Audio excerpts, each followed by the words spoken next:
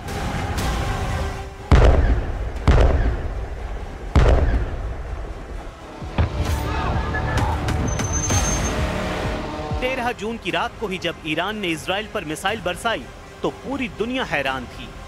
Iran missile attack का हर record तोड़ रहा था। क्या तेल अवीव, क्या हाइफा और क्या इजराइल का डिफेंस सिस्टम, ईरान की मिसाइलों ने इजराइल के हर कवच को भेदा।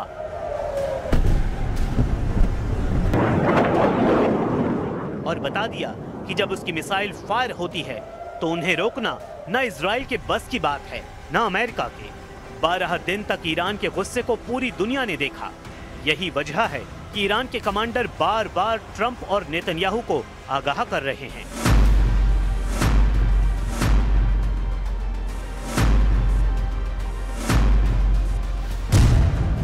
ईरान के रक्षा मंत्री कह चुके हैं कि 12 दिन के युद्ध के बाद ईरान अब डबल ताकत के साथ युद्ध लड़ने के लिए तैयार है। अजीज नासिर ज़ादेह के मुताबिक ईरान की मिसाइल पावर 2 गुना बढ़ा दी गई है। ईरान को लेकर बड़ी खबर इजराइल की मीडिया में छप चुकी है। खबर ये कि ईरान ने अब दूसरे देशों में हथियार की फैक्ट्री बनानी शुरू कर दी है। हालांकि किस देश में इसका जिक्र नहीं किया गया है।